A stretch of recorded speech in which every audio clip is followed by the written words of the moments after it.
Poi moves or poi tricks?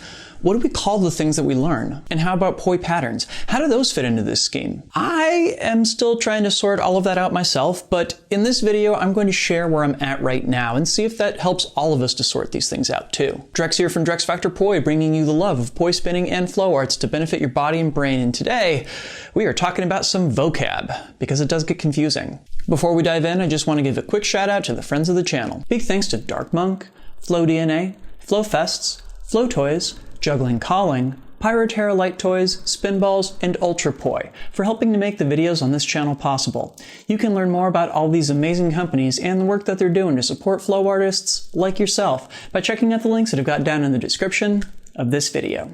So I've been spinning poi for around 13 years, and I'll confess that this is an element of our work that I have never given much thought to until very recently. What do we call the things we learn, and why? For most of the time I've been spinning poi, I've just been referring to most of what I learn as a trick, regardless of what it was. And I was kind of surprised a couple years ago when I was doing a deep dive into YouTube keywords, and I discovered there were two other search terms that were getting a lot of play: poi moves and poi patterns. And you know, this really shouldn't have surprised me. After all, I've heard other people refer to different things as moves, and the term pattern gets thrown around a lot in the tech poi world. But if we've got these three different terms, why do we have these three different terms? After all, clearly there are cases where we would find one or maybe two of these terms appropriate, but there are also absolutely cases where one would seem a little out of place. Is an 8-step cap a poi move? Is a 3-beat weave a poi pattern? Is simply spinning around your poi in a horizontal plane a poi trick? My answer to all three questions would be no. And in answering why, I think there are some really interesting conclusions to draw. So first up, let's look at poi moves. And I think this term comes up a lot when people are in their first phases of spinning. Early on, I think it's really common for us to use the terms poi move and poi trick interchangeably, as we're in the process of learning the vocabulary of flow arts culture. This would definitely suggest that a lot of poi moves are the things that we tend to pick up at the beginning of our journey, such as weaves, reels, and butterflies. And I think that example I cited earlier of just spinning around in a horizontal plane wouldn't really be called a poi trick, but I do think that some might think of it as a poi move. The term poi move is kind of a good box to insert several things into that aren't discretely tricks in and of themselves, but are nonetheless things that feel like accomplishments along the way. Moments where we find something that makes us feel good and that we might come back to use frequently. And I think there's something there to unpack, especially as we think about the source of the term moves. When thinking about other arts that are cited as having moves, the clearest example I can think of is the dance world. Dancers show each other new dance moves, and people who are good at dancing are said to have really good moves. And I think there's an application for this type of thinking with poi as well. As I've been diving more into poi dance fusion in the past few years, one of those things that I've really been struggling with a lot is the vocabulary to use around what I'm learning. For instance, when I do horizontal plane transitions with my poi, sometimes I'll take them as a pirouette or as a crisscross, depending upon what I want to do with this element of my spinning. And what the poi is doing is exactly the same, so I can't really say that these are different poi tricks. But different poi moves? Yeah, actually, that kind of does fit. After all, the core of the expression is, of course, to move. So I think that this is a term that's right at home discussing discrete things we can do with poi that involve our own movement to greater and lesser degrees. And it's not terribly surprising if that pops up in our discussion of a lot of beginner tricks too. Because for people just learning, everything with poi involves some kind of new movement. Okay, so what about poi tricks then? This is probably the most expansive way that we label discrete things that we do with poi, and it also tends to be recursive too. For instance, at this point many people would say that a cap or continuous assembly pattern is a poi trick, despite the fact that it's a composite of two different poi tricks cut and pasted together. It's also clearly a poi pattern. Like, you know, it's right there in the name. So there's also going to be some overlap between tricks and patterns, but we're going to get to that in a second. So tricks can be made up of other tricks, and clearly some poi tricks are also poi moves, as we talked about in the last section. So how exactly can we determine what a poi trick is and what it isn't? And it's here that I think we're going to find our least satisfying answer of the three, because trick is probably the most used label for the things that we do with poi, and I think it would be hard to narrow that down and have it still find common usage. Just like in our last example, I think it's also helpful to find points of comparison. We also find the word tricks appearing in skateboarding and juggling. In both cases, it refers to discrete and recognizable uses of an object that require specific knowledge and techniques to perform. Usually, these are also dependent upon specific training techniques that require the person performing the trick to engage in and build out of several individual skills that are then integrated into accomplishing this goal. Actually, that might not be a bad working definition. Any recognizable use of an object that is different enough from other recognizable uses of said object as to require training a new skill in order to perform it.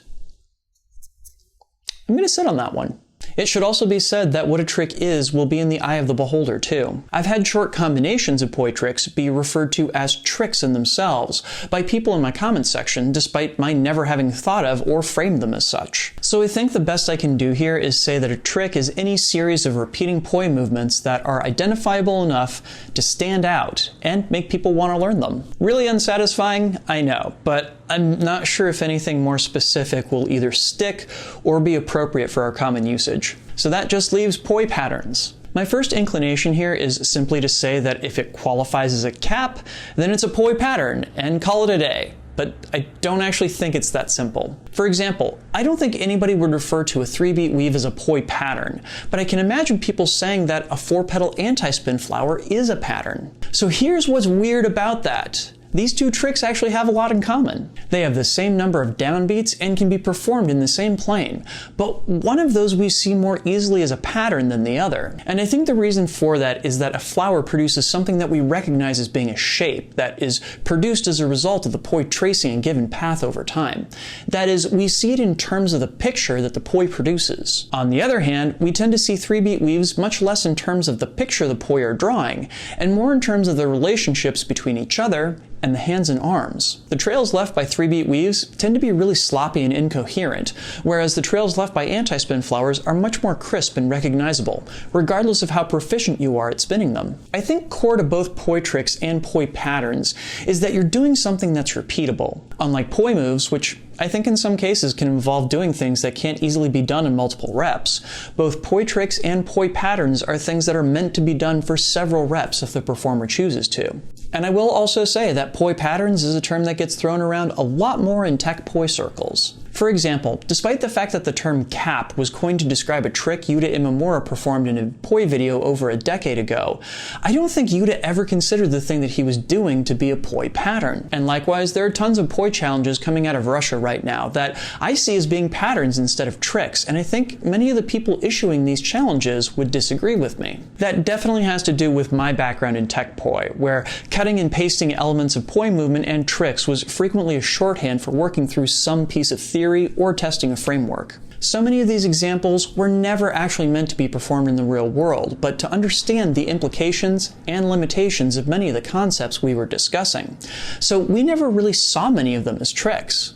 That's just my bias though. I certainly think of things like Zan's diamond, caps, and many hybrids as being more poi patterns than poi tricks, but you all might have a different take. So, poi moves, poi tricks, and poi patterns. That's how I'm thinking of them all, at least for right now.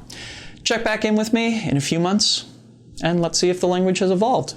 Did you get anything out of this video? Please make sure to like, comment, subscribe, and share to help other people find this video and to help my channel grow. And I also just wanted to put out a huge thank you because this video would not be possible without the kind contributions of these wonderful folks right here. These are my Flow patrons over on Patreon, and they, along with the wonderful people listed down in the description, make this video and all the videos on this channel possible. If you'd like to help me out in my mission of bringing poi spinning and flow arts to the wider world and help people learn to be creative with their bodies, you can do so by heading over to patreon.com/DrexFactorPoi and signing up. You can get early access to all of my content, a say in what topics I tackle in the future, plus some excellent behind the scenes and extra content as well. So go check that out. Please and thank you. What do you all think? Are my definitions of poi moves, tricks, and patterns good working ones, or is there something that I've failed to consider?